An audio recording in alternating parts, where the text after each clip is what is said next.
Hi everyone, welcome to my channel.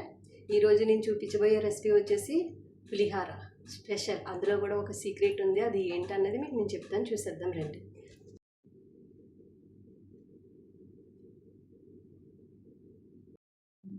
ఇప్పుడు ముందుగా రైస్లో మనం ఉప్పు, ఆయిల్, పసుపు వేసుకోవాలి. వేసుకున్న తర్వాత ఇలా పులిహారకి ఏమేం కావాలో మొత్తం అన్నీ నేను రెడీ చేసి పెట్టుకున్నాను. పచ్చిశనగపప్పు, ఆవాలు, జీలకర్ర, అల్లం తురుము, పచ్చిమిర్చి, ఎండుమిర్చి, ఆయిల్, ఉప్పు, పసుపు, జీడిపప్పు, కరివేపాకు, ఇవన్నీ కూడా మనం రెడీ చేసి పెట్టుకోవాలి. కొంచెం నెయ్యి కూడా తీసుకున్నాను. ఇప్పుడు ఎలా రెడీ చేసుకోవాలో చూద్దాము. ముందుగా మనం చింతపండు, ఇంగువ అన్నది కూడా రెడీ చేసుకోవాలి. నెక్స్ట్ వచ్చి ఇప్పుడు ఎలా రెడీ చేసుకోవాలో చూద్దాం రండి. ఫస్ట్గా కడాయి పెట్టుకొని అందులో నూనె వేసుకోవాలి.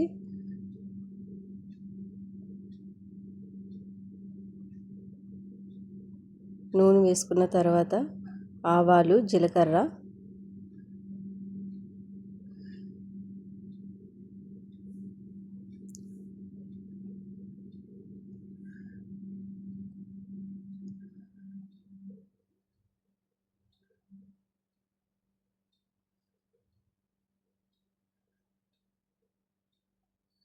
వేసి మనం బాగా వేడి చేసుకున్నాం కదా. బాగా వేయించుకున్నాక ఇప్పుడు నేను వేయించిన గుళ్ళు, పచ్చిశనగపప్పు కూడా వేసుకుంటున్నాను.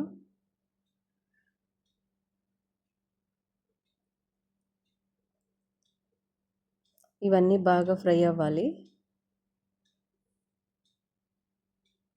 అల్లం తురుము వేసుకున్నాను.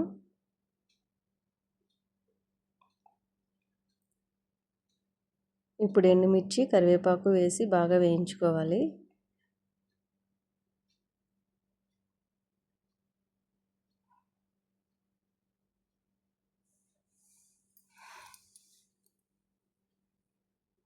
ఇప్పుడు పచ్చిమిర్చి కూడా వేసుకున్నాను.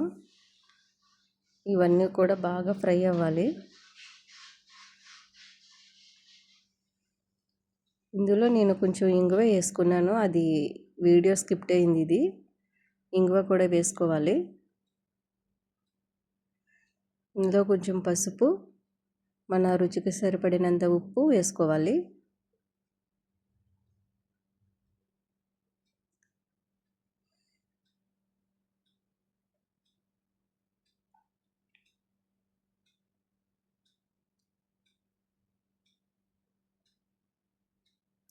బాగా కలిసేలాగా ఇవన్నీ బాగా కలుపుకోవాలి.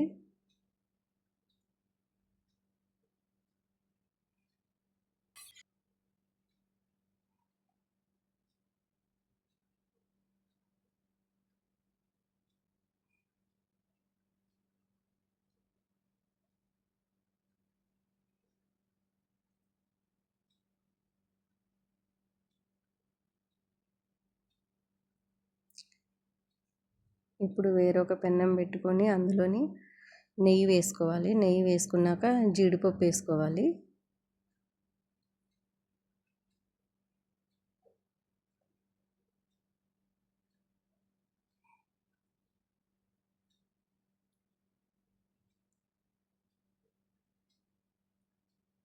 జీడిపప్పు బాగా ఫ్రై చేసుకోవాలి.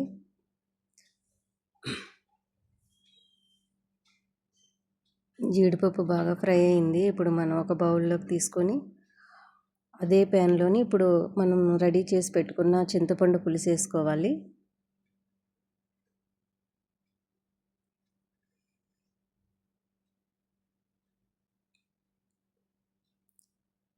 ఆ చింతపండు పులుసులో పసుపు, ఉప్పు వేసుకున్నాను.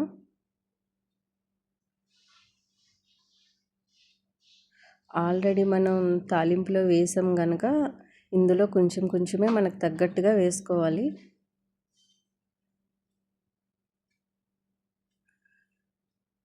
దాన్ని బాగా మిక్సీ చేసుకోవాలి. బాగా కలుపుకొని తర్వాత మనం వండిన అన్నం చల్లార్చుకోవాలి.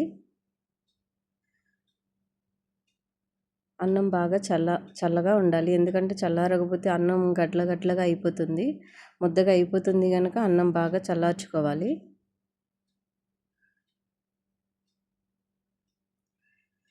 ఇందులోనే నేను బెల్లం వేసుకున్నాను.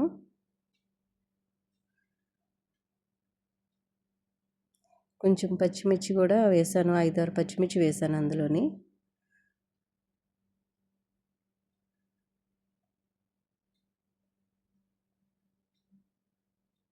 అది బాగా దగ్గరగా గుజ్జుగా అవ్వాలి. చింతపండు అన్నది మనకు, ఆ చింతపండు పులుసు అన్నది బాగా రెడీ అవుతేనే పులిహోర టేస్టీగా ఉంటుంది. నేను అన్నంలోని మసాలా పొడి కలుపుకుంటున్నాను, పులిహోర మసాలా పొడి. అది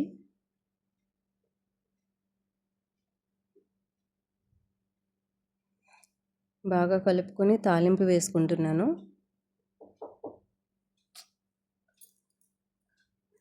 తాలింపు వేసుకున్న వెంటనే చింతపండు గుజ్జు అన్నది వేసుకొని బాగా కలుపుకోవాలి.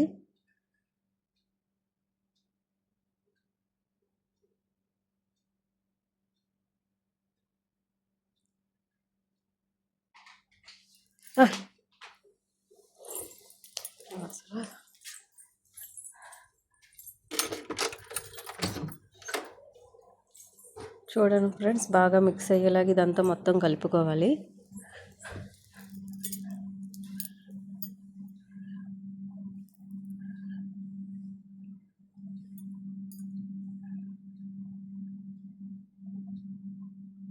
నేను బాగా మిక్స్ చేసుకున్నాను. దీంట్లోని జీడిపప్పు అనేది మనం వేయించి ముందుగా పెట్టుకున్నాం కదా, అది మొత్తం జీడిపప్పు అందులో వేసి బాగా కలపాలి.